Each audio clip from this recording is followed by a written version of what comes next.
Hi, happy Christmas. എല്ലാവർക്കും Christmas ആശംസകൾ. അപ്പോൾ ക്രിസ്മസായിട്ട് നമുക്കൊരു കഥയായിട്ടാലോ, സാന്റാക്ലോസ് എനിക്ക് ഏറ്റവും ഇഷ്ടമുള്ള ഒരു ആളാണ് കേട്ടോ സാന്റാക്ലോസ്. കേൾക്കാൻ നമുക്ക് കാണാനും അല്ലേ, ആ ഒരു കരോള് വരുമ്പോഴുള്ള ആ ഒരു എന്തൊരു രസമല്ലേ. അപ്പോൾ അദ്ദേഹത്തിൻ്റെ കഥ നമ്മൾ എന്തായാലും അത് അന്വേഷിക്കുമല്ലോ. അപ്പോൾ ചെറുപ്പം തൊട്ടേ കേട്ടിരിക്കുന്ന ഒരു കഥയാണ് കേട്ടോ. ശരിയാണോ എന്നൊന്നും എനിക്കറിയില്ല. അപ്പോൾ ഞാൻ കേട്ടിരിക്കുന്നത് ക്രിസ്തുദേവൻ മരിച്ചിട്ട് 200 വർഷങ്ങൾക്ക് ശേഷമാണ് അത്രേ സാന്റാക്ലോസ്, അതായത് സെയിൻറ്റ് നിക്കോളാസ് എന്ന് പറഞ്ഞ സാന്റാക്ലോസ് ജീവിച്ചിരുന്നത്. അദ്ദേഹത്തിന് വളരെ നന്മയുള്ളൊരു മനുഷ്യനായിരുന്നു. അദ്ദേഹം മറ്റുള്ളവരെ എങ്ങനെയൊക്കെ സന്തോഷിപ്പിക്കാമെന്ന് വെച്ചാൽ അതൊക്കെ ചെയ്യുന്ന ഒരു ആളായിരുന്നു അദ്ദേഹം. അപ്പോൾ അദ്ദേഹത്തിന് കുട്ടികളെന്ന് വെച്ചാൽ ഭയങ്കര ചെയ്യണമായിരുന്നു ഇത്രേ. അപ്പോൾ അദ്ദേഹം എന്ത് ചെയ്യുന്നത് വെച്ച് കഴിഞ്ഞാൽ കുട്ടികൾക്കൊക്കെ സർപ്രൈസായിട്ട് സമ്മാനങ്ങൾ കൊടുക്കുക, ഇങ്ങനെയൊക്കെയായിരുന്നു അദ്ദേഹത്തിന് ഇഷ്ടമുള്ള വിനോദം.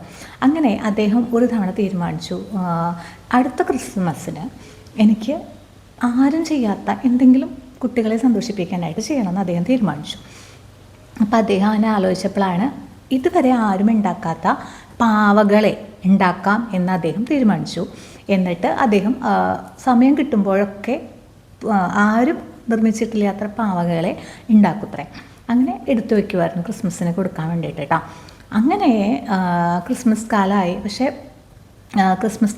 അപ്പോൾ അദ്ദേഹം എന്ത് ചെയ്തു എന്ന് വെച്ചാൽ ഇതുപോലെ തന്നെ നല്ല ഭംഗിയുള്ള വെറൈറ്റി ആയിട്ടുള്ള വേഷമൊക്കെ ഇട്ട് അദ്ദേഹം എന്ത് ചെയ്തു, ഈ ഭംഗിയുള്ള പാവകളൊക്കെ ഉണ്ടാക്കിയിട്ടുണ്ടല്ലോ, അതൊക്കെ എടുത്ത് ഒരു വർണ്ണക്കടലാസിൽ, നല്ല ഭംഗിയുള്ള വർണ്ണക്കടലാസിൽ പൊതിഞ്ഞ് ഓരോ വീടിൻ്റെ മേൽക്കൂരയിൽ കയറിയിട്ട് താഴത്തേക്ക് ഇട്ട് കൊടുക്കുന്നത്. ഇതായിരുന്നു അദ്ദേഹത്തിൻ്റെ ഹോബി ഇത്രേ. പക്ഷെ കുറേ വീടുകളിൽ മേൽക്കൂരയിൽ കയറി അങ്ങനെ കൊടുത്തു കഴിഞ്ഞപ്പോൾ അദ്ദേഹം ആകെ ടയേർഡായി, നടക്കാൻ പോലും വയ്യാത്ത ഒരു അവസ്ഥയായി. പിന്നെ ഭയങ്കര മഞ്ഞാണ്.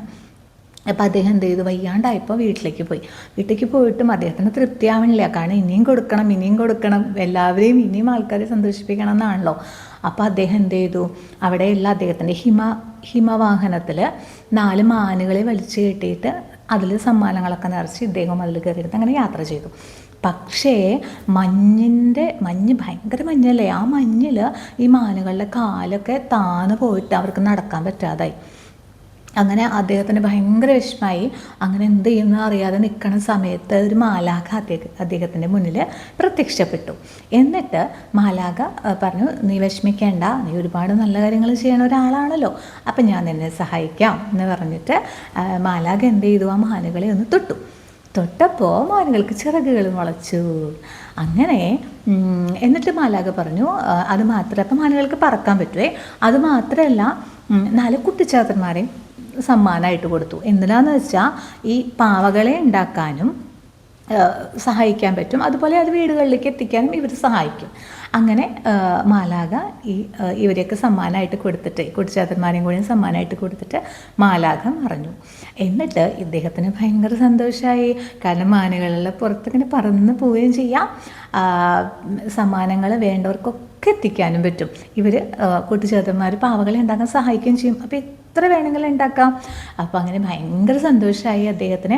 അങ്ങനെ അദ്ദേഹം ആ വാഹനത്തിൻ്റെ മുകളിൽ കയറി കൂടുതൽ ആൾക്കാർക്ക് സമ്മാനങ്ങൾ കൊടുത്ത് വളരെ സന്തോഷമായിട്ട് ജീവിച്ചിരുന്നു എന്നാണ് ഞാൻ കേട്ടിരിക്കുന്നത്. അതിൻ്റെ ഓർമ്മയ്ക്കാണത്രേ ഇന്നും സാന്റാക്ലോസ് ക്രിസ്മസിന് മുമ്പ് വരുന്നതും. അതുപോലെ സമ്മാനങ്ങൾ എല്ലാ ദിക്കിലൊന്നും ഇല്ലെങ്കിലും ശരിക്കും അങ്ങനെയാണ് അത്രേ, സർപ്രൈസായിട്ട് കുഞ്ഞു സമ്മാനങ്ങളൊക്കെ ചില ദിക്കിലൊക്കെ ഇപ്പോഴും സാന്റ കൊണ്ടുവയ്ക്കും. അങ്ങനെ കൊടുക്കുന്നത് നമ്മളും നമ്മുടെ മക്കൾക്കൊക്കെ സർപ്രൈസായിട്ട് സമ്മാനങ്ങൾ ഒളിപ്പിച്ച് വെച്ച് കൊടുക്കാറൊക്കെ ഇല്ലേ, പലരും ചെയ്യാറുണ്ട്. അതൊക്കെ ഈ ഒരു ഓർമ്മയ്ക്കായിട്ടാണ്.